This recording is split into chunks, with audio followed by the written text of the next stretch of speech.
Hello, welcome back to my YouTube channel. My name is YAHMAD. We're going to continue looking at the ICT IGCSE specimen paper from 2020. So I've already completed the document production part.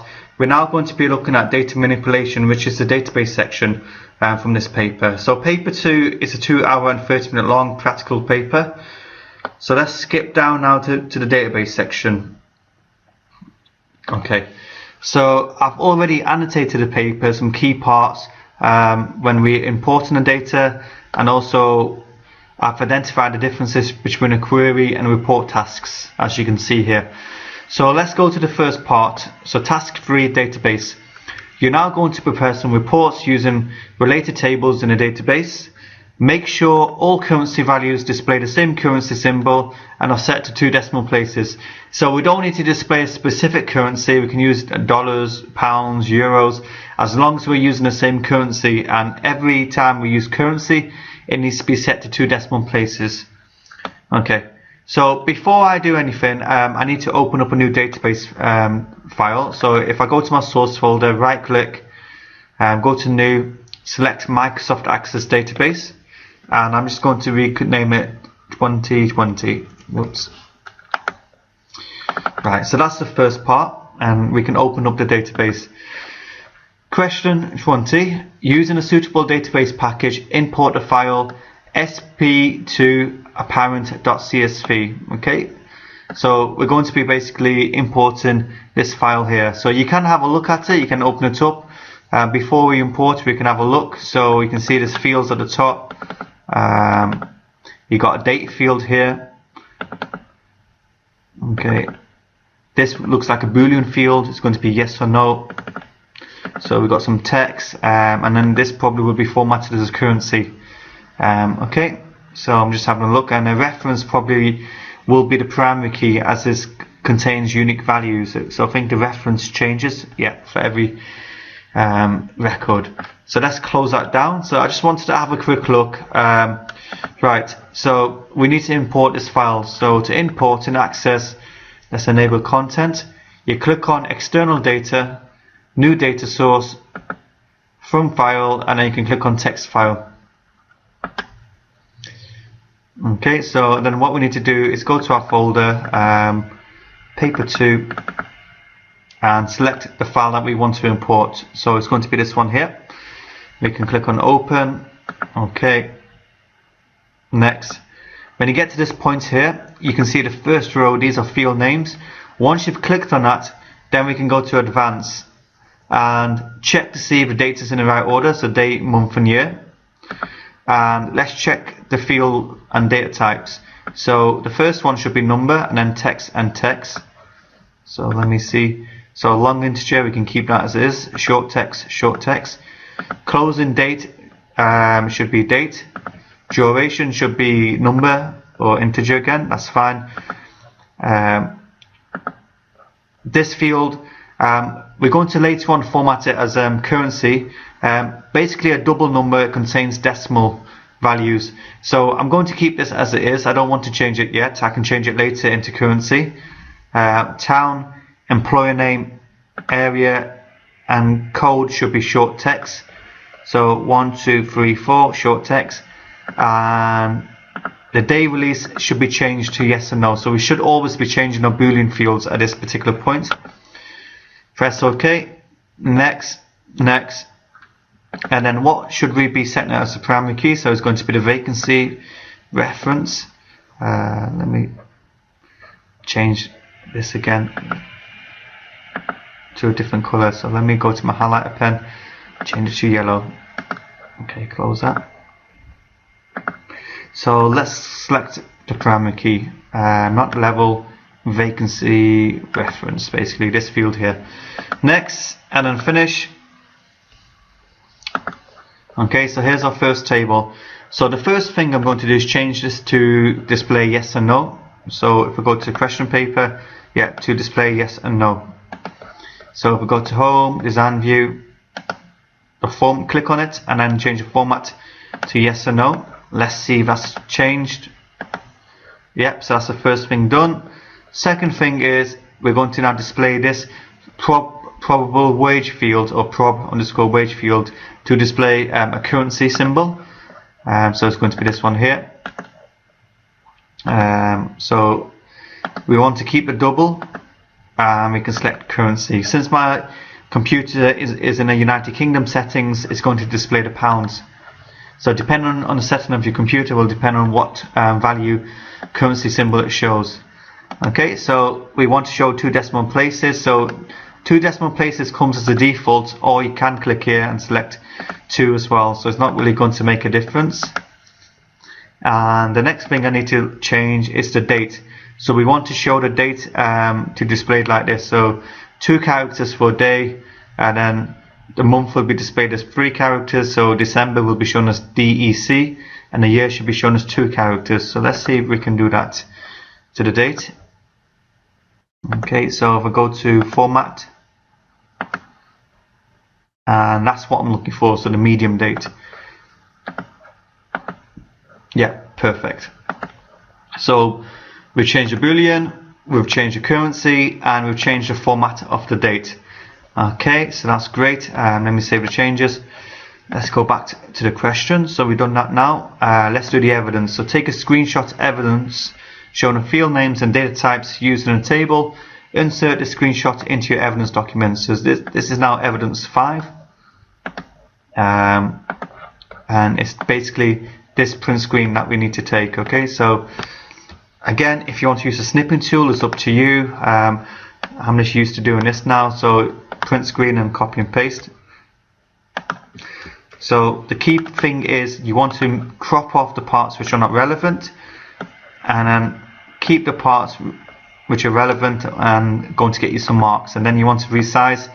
Obviously when you print out, you want to make it as clear as possible what you've done. Okay, that's fine. Right. Okay. What you can do, actually, let me just delete this. I'm going to click on the currency one. Where's it gone? Yeah. And I'm going to include this part of the print screen as well. So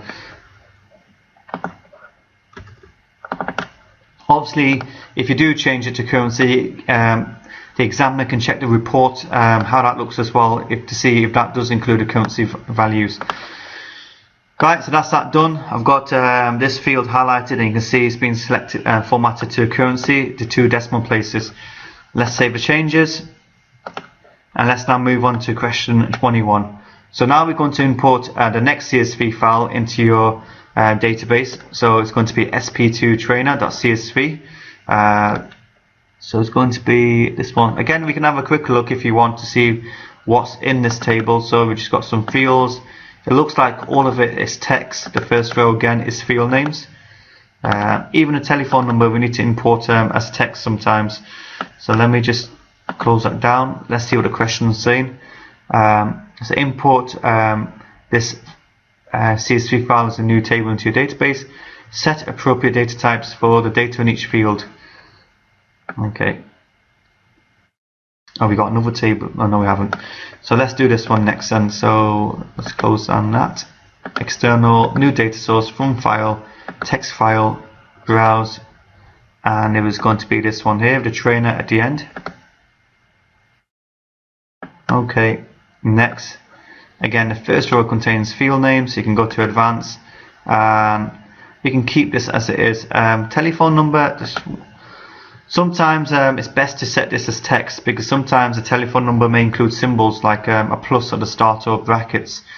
So I'm just going to see something. I'm just going to see if the telephone number is going to be used at any point. I am actually going to set it as text, because you never add up telephone numbers, so it's fine. Let's just leave it as a change to short text. Okay, let's press day, month, year. Yeah, that's done. Next, and we can have. Does it tell us the primary key? I think it does. Yeah, trainer ref as a primary key. So choose my own primary key. That's the one I want. Next, and finish. Close. Let's have a look. Yeah, there's nothing I need to change here. It's all going to be text. Save the changes. Okay, and we can close this down. So that's that done. Actually, before I should have taken a screenshot. So evidence 6, we need to take a screenshot showing the field names and data types used in the table. Insert the screenshot into your evidence document. Okay, let's go back to our database, open up this table, design view, and obviously this is what we need to print screen again. So let me take my print screen, evidence 6, let's go down, let's paste. Again, crop off the parts which are not relevant and then increase the size to show the field names and, more importantly, the data types. Okay. Save. And let's move forward. So now we're going to create a one-to-many relationship. So to create a relationship, you need to close down both tables, make sure nothing's opened. You go to Database Tools, Relationships, open up both the tables, and let's just see other fields, and now we can read the rest of the question. So create a one-to-many relationship between a trainer ref field in a trainer table. So let me just highlight that. So this field here, and the trainer code in the apprentice table.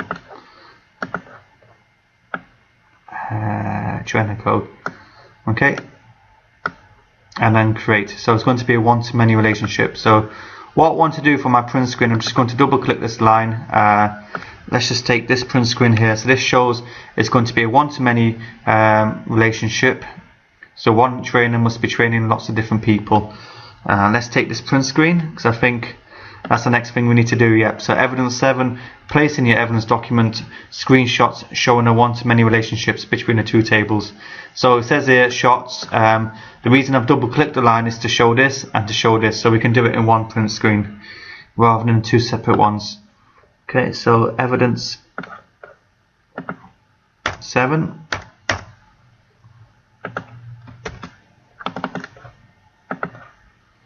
Again, we can crop off the part which is not necessary, and then that gives us space to resize so we can see clearly the relationship and the type of relationship as well. Okay, so that's that done.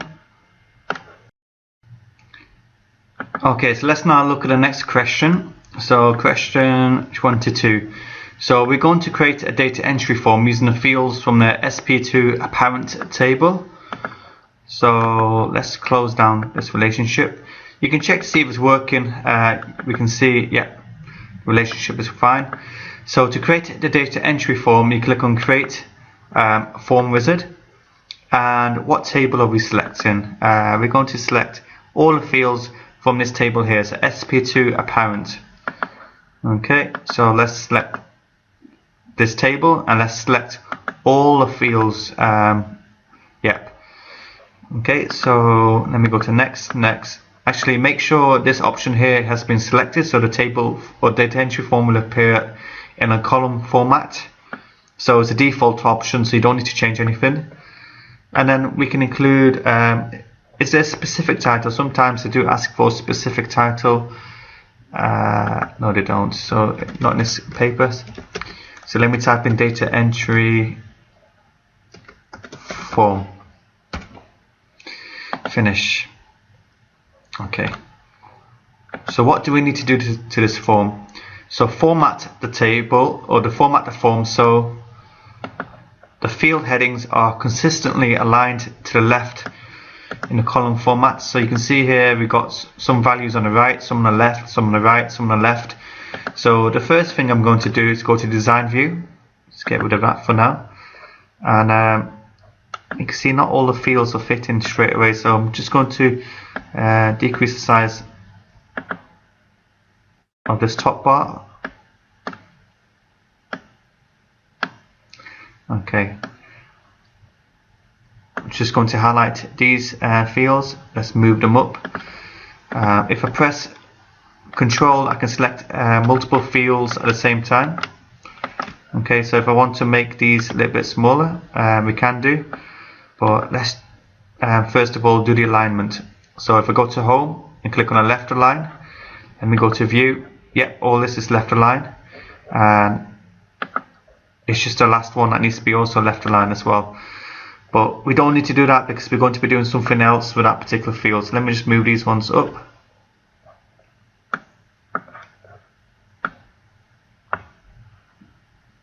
Right, okay, so let me double check. Is everything left aligned? Yes, it is. If you want to, you don't need to have these field lengths as long, so you can resize them. So again, if I press Control, we can resize, you know, at the same time.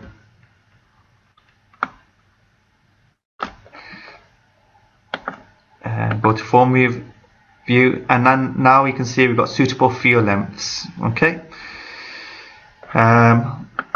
What we can do also is these don't need to be that size, so we can make these a little bit smaller, and I'm just going to move these fields up slightly. Okay, so we're just simply applying some basic formatting to this form. It's not asked us to do this, but I just prefer to do it, to be honest. Just make it look a bit better.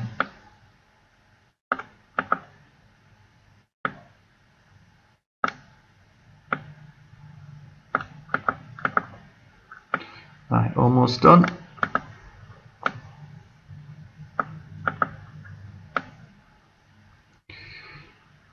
Right, okay, so let me move this one up now, and let me move this field up now, and then this one we're going to get rid of in a moment, and you'll see why. But Form View, yeah, that looks much better now. So if I flick through, you can see, I think the only problem we're having is with this field, the data's not fitting in. I just want to double check the other fields. Yeah, so this is the only problem we're having, so no problem, we can fix that. So let's just move that down again. Let's just make this a bit bigger. Let's go back to Form View, and if I flick through, yeah, that looks good now. So that you can see this one actually as well, so maybe I should have left that one slightly bigger. So let me move these ones down. Right, hopefully one last look, and this should be fine, and then we can move forward. Actually, it's the employer name as well. I should have perhaps left them, making more work for myself now. Okay.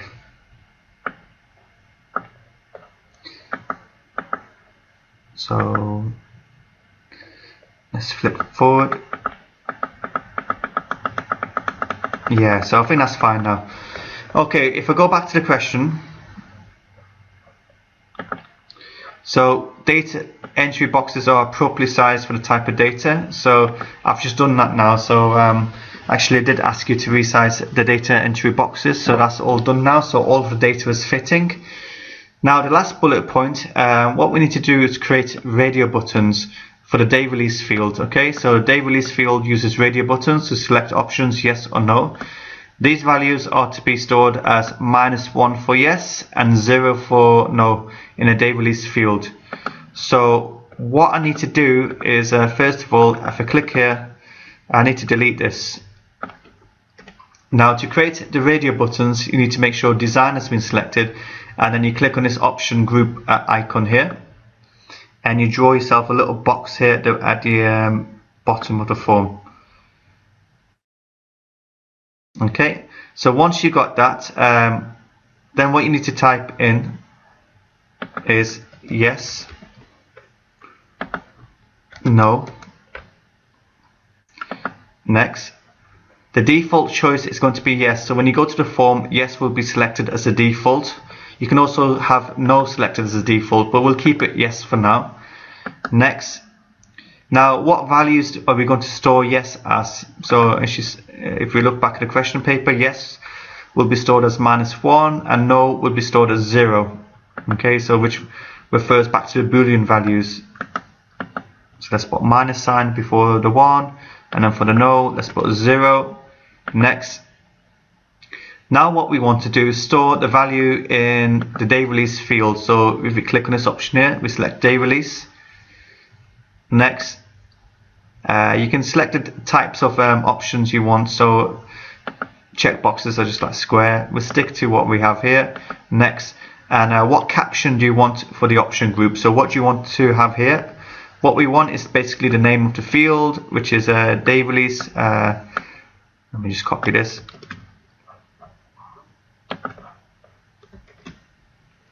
Okay, finish. And then if I go to form view, here's my radio button. So if I select yes, this value will be stored in that particular field, in this field here. If I select no, then that value will be stored. So let me save the changes. Okay, so that's that done. So the day release, it came in the 2018 paper, and obviously it's in a specimen paper, so it's one of the new things coming up in the syllabus. So remember, what we had to do was delete the field, then we went to the option group icon, clicked, and then we followed the steps. Okay, right, let's have a look now. So make sure the form displays a single record only, all fields and data are fully visible, and the layout is consistent with even spacing between the fields. Okay, so let me have a quick look again. Yep, so that's close enough. So we've got consistent spacing between the fields. Yeah, all the fields, all the records, all the data for one record appears on one form, and that's what they were asking for. Okay, place in your evidence document screenshots showing the radio buttons have been set out and the value stored in the day release field. Okay, so if I go to design view, okay, so here's the new field. I need to open up the property sheet. Okay, then if I click on here, and then if I click on data, you can see for yes, it's going to be, whoops, key wrap. So day release has been selected and default value will be -1. So basically, this is what we need to print screen. This is our, these are the radio buttons down here, linking to this particular field. So let me print screen this. So this was for evidence 8.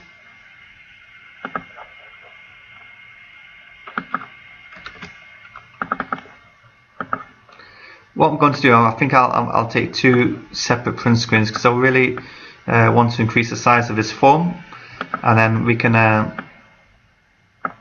So I want to show we have the day release buttons here. So actually, let me get rid of that.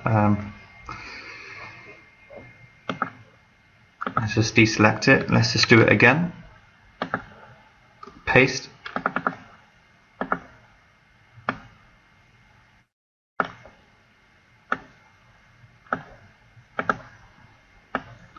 So we can make that a little bit bigger. And then what I want to do on the next page is if I click on this day release,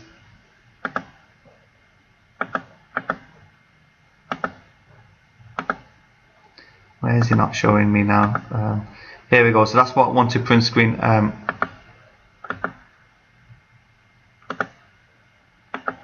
me just. Here we go, yeah. So if I highlight this, I want to show the control source will be day release. So that's what I was looking for. So make sure that's selected, and then let's paste.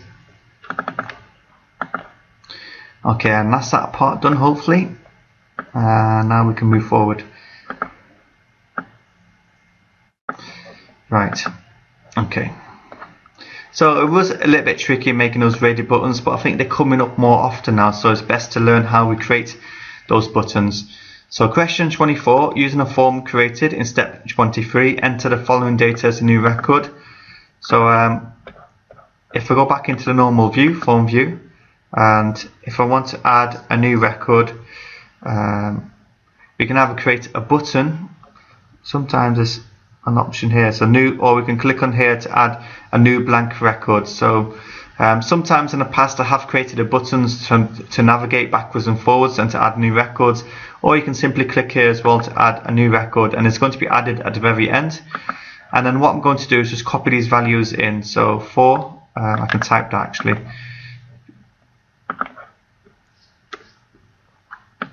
Software tester.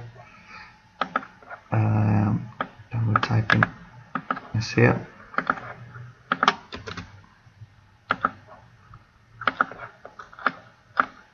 So obviously if you are typing it in the exam, make sure everything is typed in accurately, there's no mistakes. Duration 16, I've typed that in myself.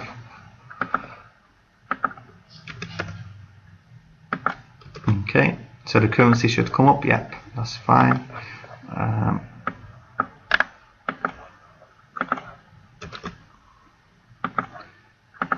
Employer name.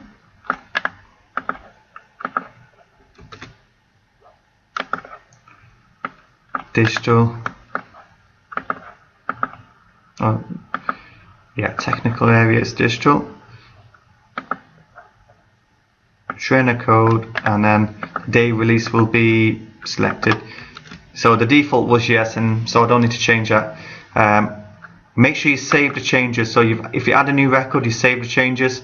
And the next thing we should do is obviously, because I've copied and pasted, I don't think there'll be any mistakes. Make sure the data is visible, save the data, and then evidence 9, take a screenshot showing this data in your form. So let me just deselect that. Let me print screen.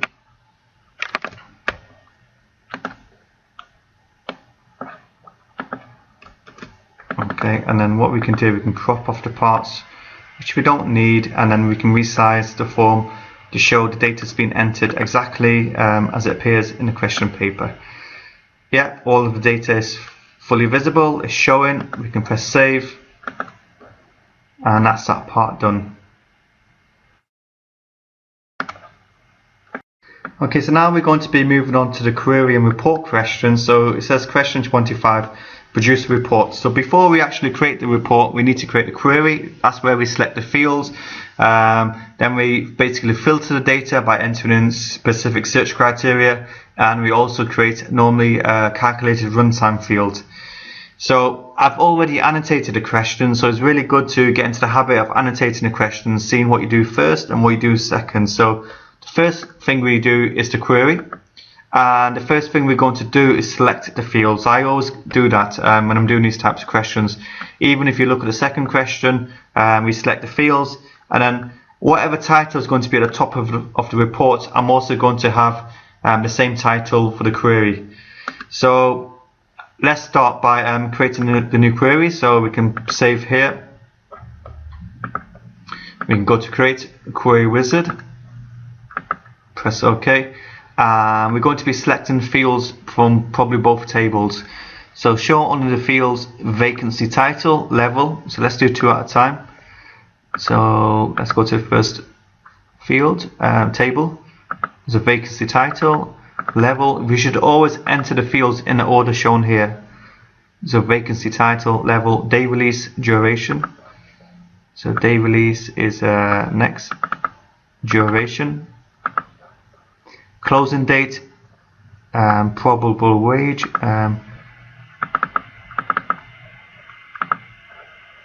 town, employer name,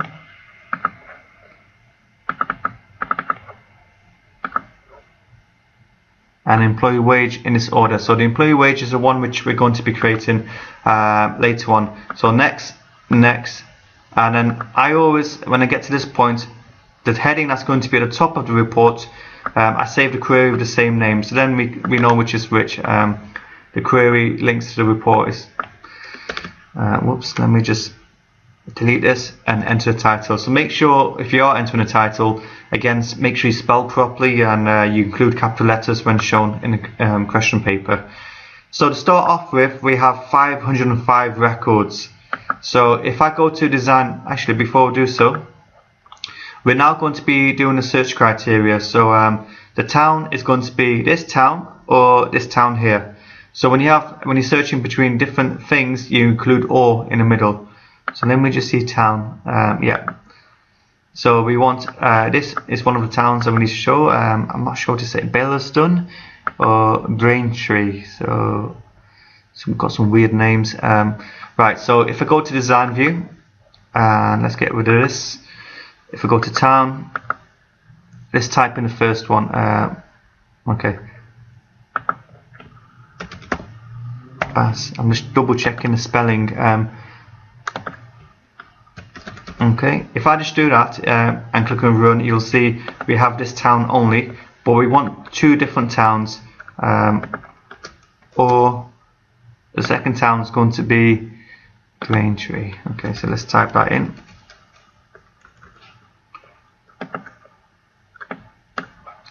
Click on run. So we should have the two different towns.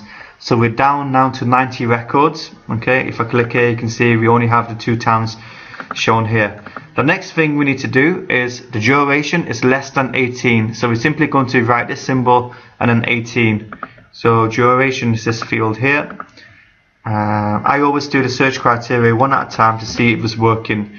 So less than 18. Click on run. Yeah, and now we're down to 44. So all of these values are now less than 18. So we start from 17 and we go down to 17, 16, 15.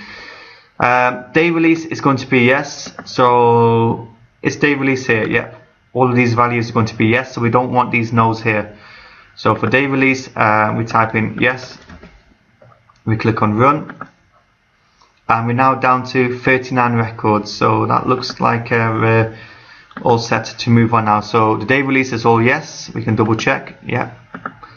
Duration is less than 18, and the two towns are shown here. Right, so now I've done that. Now I'm going to create a new field, and then as you can see here, I've basically annotated the question for you. So the new field is going to be called employee_wage, which is calculated at runtime and displayed as a currency. This field will calculate the probable PROB_wage plus 12% of the wage. Now, there's two ways of doing this. This is probably the easiest way. We're going to multiply this by 1.12, so we're going to add 12% on top of the wage.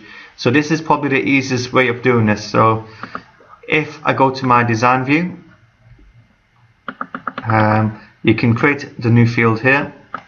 So the name of the new field is going to be called employee_wage. So let me just type it in. Oops. And then you'll see, if you go back, you can see we have a colon. So after you typed in a name, you need to include a colon. And if you're using a field, so can you see this is italic? That gives you a clue that it's going to be a field. You need to put fields into square brackets. So that is a field. So I'm going to write that into square brackets. Doesn't really matter if it's an underscore or capital letters or lowercase, I don't think. So let's close. And then what we want to do is basically, it's going to be this field plus 12% of this field. So that's why I'm timesing it by 1.12. If I times it by 0.12, that would just work out 12%. But because we want to add 12% on top of the current wage, we multiply it by 1.12. Okay, so let's click on run. And you can see that's the current wage, and 12% has been added on, and now that's the new wage here. So if you refer back to the question or the question paper at the top, any values in currency needs to be displayed in the same currency symbol used for any other values in currency, and also set to 2 decimal places. So if I click here, then you can go to property sheet, format, and we can select currency. Again, since my computer is in the UK United Kingdom settings, I don't need to change, by default the pound sign will be shown. Yep, so we've got a pound sign here and a pound sign here. There's no point here having dollars and here having a different currency. We need to have the same currency. Okay, save. Is there anything else left to do for this query part? Let me double check now. So the first thing we did was to select the fields. We saved it as East Essex vacancies. Yeah. Okay, the next thing which we did was we put a search criteria in one at a time. We've done this now. Now it's time to create the report. So if I click on save, you can go to create report wizard. Again, since we've named the query as East Essex vacancies, I know this is the one which we're going to use. we select all of the fields, including the field that we just created, employee wage. Next, here it says do not group the data. So whoopsie daisy, let me just well, you can see it here, do not group the data. So at this point here, sometimes if the fields are not all shown like this, then you may have to go back and select the other table. But I think all of these fields were from the same table, so I don't think it should be an issue. So next, let's look at the sort. Data is into ascending order of town. So if we select town, ascending and descending order of duration. Duration and descending. Because we're doing this, we're going to have to put the fields back in the right order at the end. So when you do sorts by particular fields, it does put them at the front of the report, but we need to put these fields back into the order shown here. So we can do that later on. Next, okay, the page is going to be landscape. So you can see the green things I've highlighted are done in the report. So first we've done the sort in the report wizard. Now we set the page to either portrait or landscape, but in this case it's going to be landscape. Next, since I saved the query as the same title, the title has appeared here as well. Sometimes you may have to re-enter the title, but that's been done now. Let's click on finish. Okay, so what we need to do is to make sure all of the data fits on a single page wide and is fully visible. Obviously you can see some things are not showing, the data is not showing, so we need to fix that. You can zoom out and you can have a closer look. So if I close the preview and then if I go to layout view, first of all, let me put these fields back in the right order. So if I select the field name and the field data, I'm just going to move these across and let's see what the first field was. So it should be vacancy title and then level. So I'm going to press Control again. I'm going to move these across here. For now I'm going to make them quite small, and then I'll fix them in a moment when I get a bit of space. Okay. So the last one should be employee wage and employee name. So I'm going to work from this way now. So let's just move this one slightly across. We don't want to cut anything off. So now it should be town, and then so if I move these slightly across, I'm just going to use my cursor keys, so the left arrow, to move this slightly across, and then I'm going to move the town here. Okay, so town and then this field here. Okay, we can move that one across.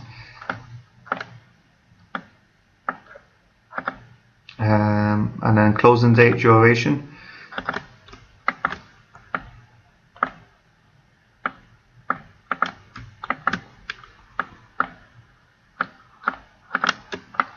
Again, I'm pressing shift to select the field heading. So this is a field heading, and then shift to select the field data. So what we should have is day release as the third field. Yeah, so vacancy, title, level, day release. So now I've got a bit of space. I'm going to move this one across now,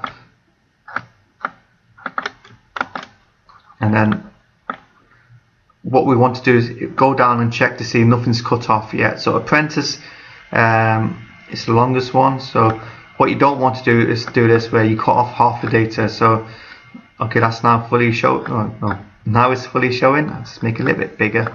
There we go. Level is the next one.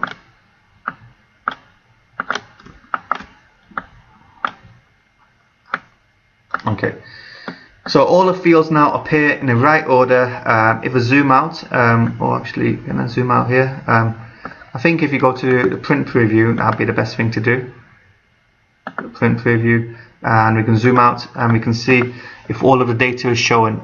Nothing is cut off, the titles are showing, it fits on one page wide, it's a couple of pages, but what it means is all the fields fit going across, so it doesn't matter if it's on 2 pages tall.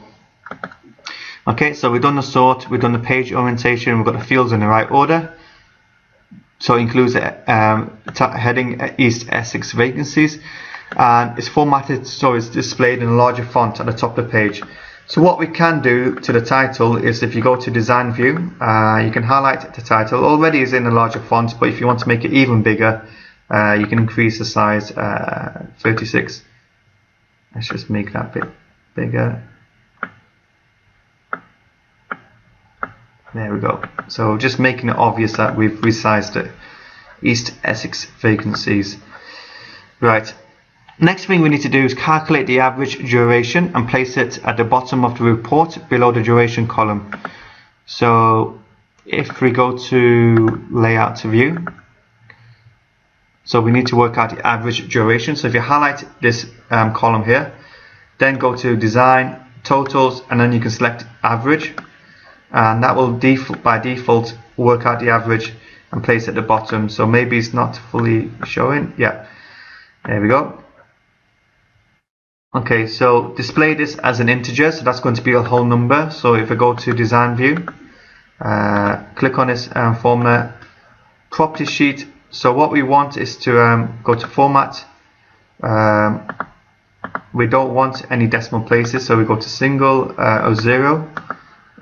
We can select here standard. Sometimes it doesn't change straight away, so standard and 0, and then this should be shown as an integer value. Yeah. What you need to do is make sure it appears underneath this particular column. Can you see? So I'm happy with that. I can make this a bit smaller as well. I'll leave that for now. So the type or the label that's going to be to the left of this value is going to be average duration. So there's a space in between. So what we do now is go back to design view. Let's get rid of this. Design.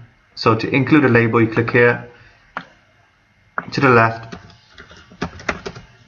Make sure you don't make a spelling mistake. And A is capital, so AVER, age, and then duration. So can you see I made a mistake? So this is not capital D, so I need to change that back to a lowercase d. So these are the sorts of things you need to be looking out for. Right, I think I've done. Actually, last thing now is your name, centre number, and candidate number in the same position on every page of the report. So what we can do, we can either put it in a page footer or page header. I prefer to have the name at the top of the report if you have the choice. So I'm going to increase the size of this option here. Let's move these down, and then let's put your name here at the top. So if your name's on the page header or page footer, then your name will appear on every page of the report. If it's in a report header, it just appears once on the first page. Report footer, it just appears once on the last page. Right, so let's see. So centre number, I'll use 5, 6, 7, 8, and then for candidate number, I'll use 1, 2, 3, 4.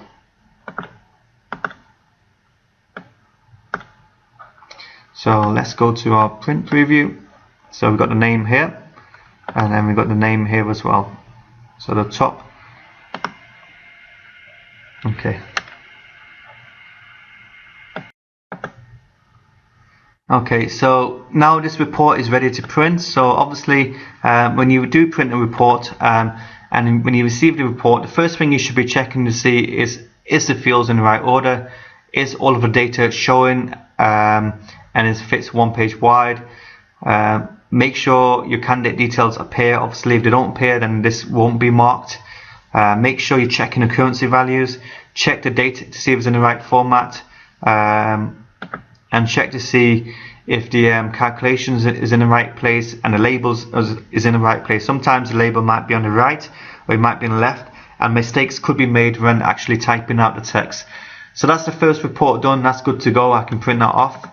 We can save this, and we can close down these two now. Okay, so I think that was okay. So that question is done now. So that was question 25.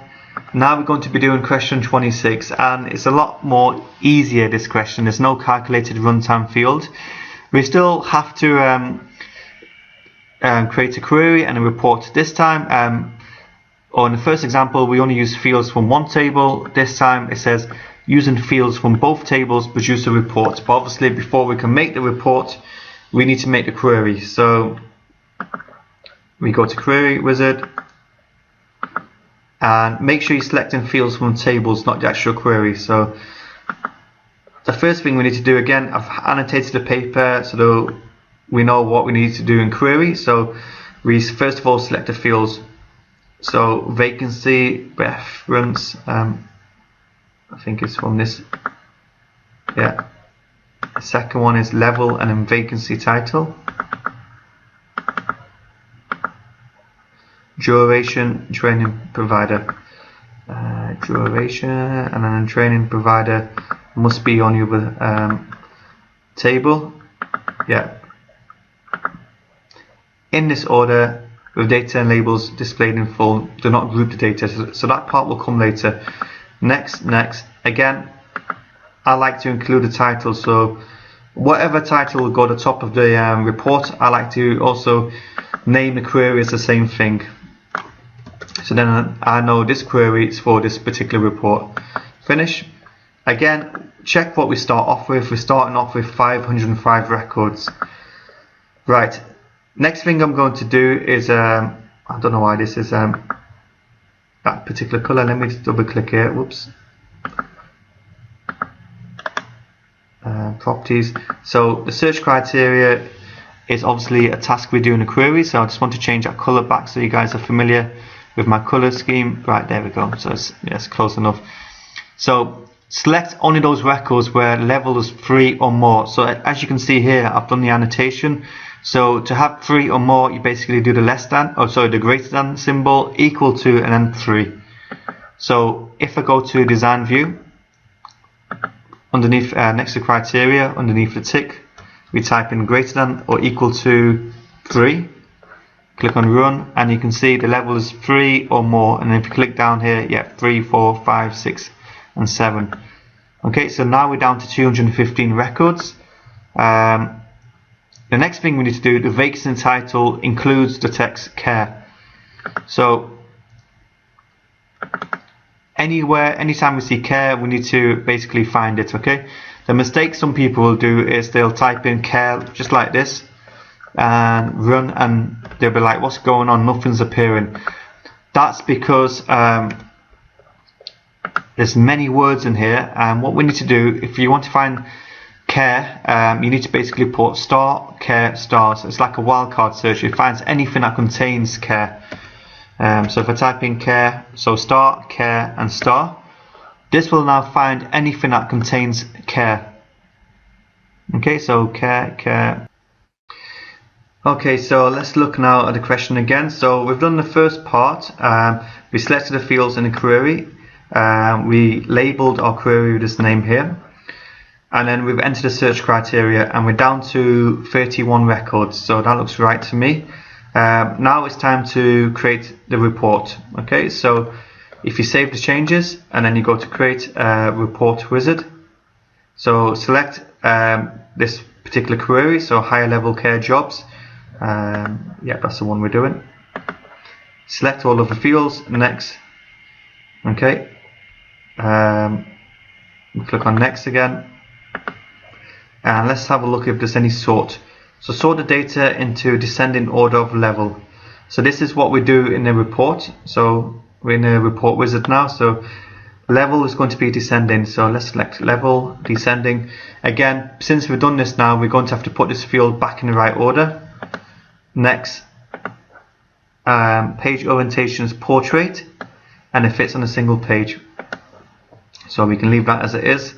Next. And on this example, the title we're just going to have to re-enter. That happens if you're selecting fields from 2 tables. Doesn't matter. So when you are entering a title, please make sure you use capital letters. You don't make spelling mistakes. You enter it exactly as it appears on a question paper. So let's click on finish. Let's close the preview. And the first thing we're going to do is go back to layout view. What was the first field? So vacancy ref, and then level should be shown first. Okay, so let me move this. I think this is the second field, so we'll move that there. Again, I'm pressing shift, actually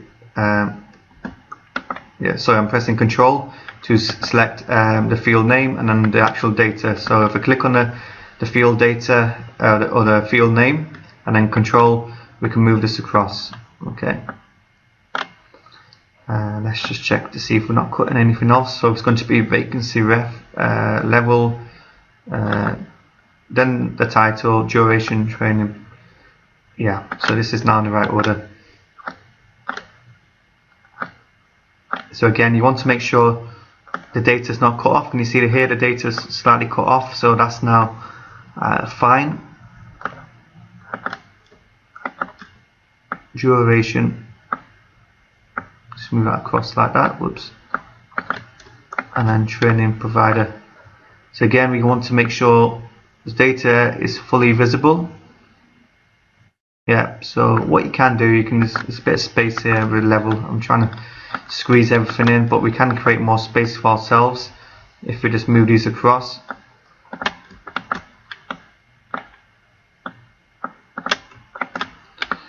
Okay, right, so we've done that. So we selected in a query the fields, we put a title in, we've done the search criteria, we've done the sort into descending order of level.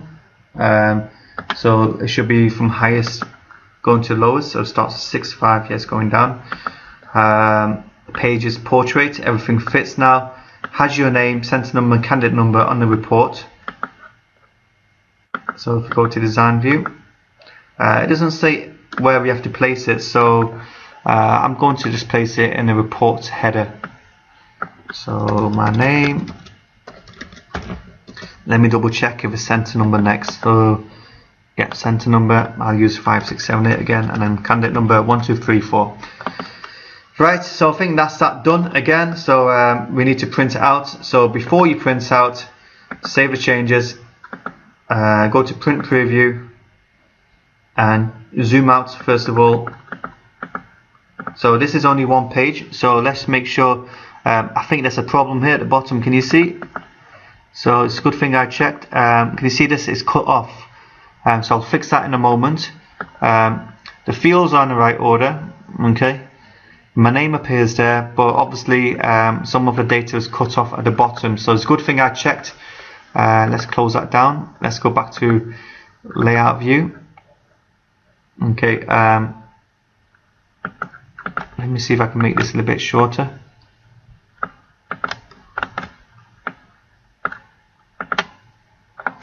Again, I'm pressing Control to move these across. Yeah, so the longest one fits in. Duration, now we can move across.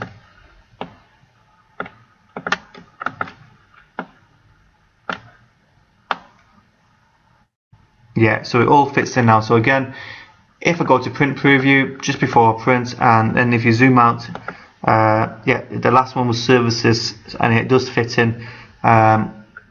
So this is now good to print. So we've come to the end of the database section. Hopefully in the next video, actually I haven't finished, question 27, export the report created in a PDF format. Okay, so this now gets sent to the printer. You can see services now is fitting in. So if I just go back to 100% and go down, yep, services is now fitting in at the end. So that should have been printed. Save. Let's close these reports down.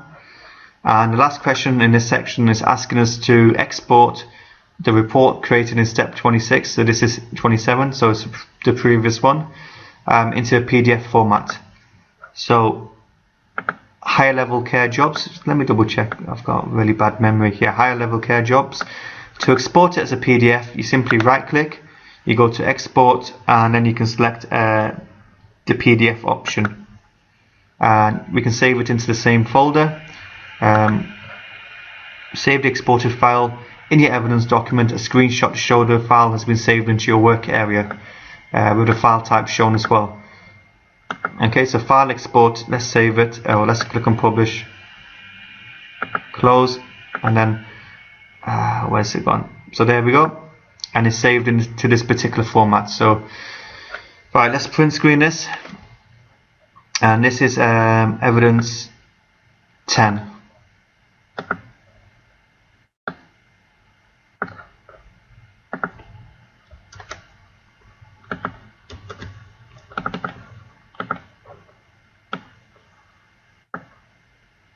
Again, you can crop off any part which is not relevant.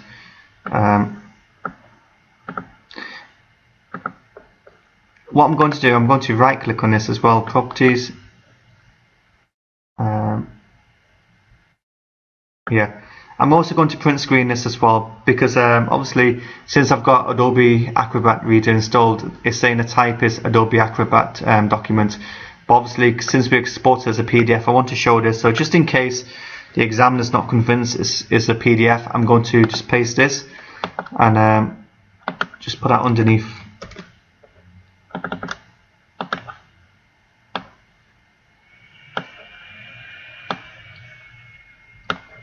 And then we can resize, and there we go. Yeah, I'm happy with that.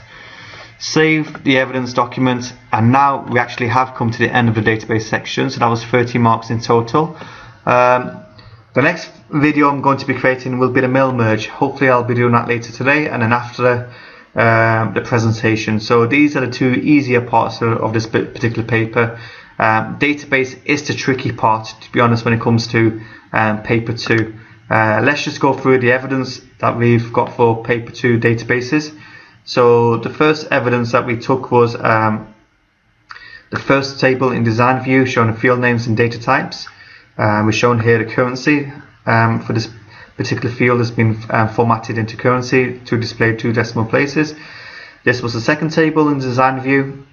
This is evidence of the relationship, evidence of the day release radio buttons that we created, and that is linked to your day release field.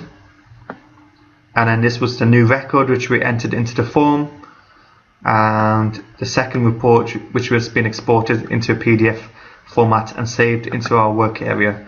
Okay, so thank you for watching. We've come to the end. Please like and share this video. Please drop your comments below, and please share this channel with your classmates and friends. Good luck in your exams next week.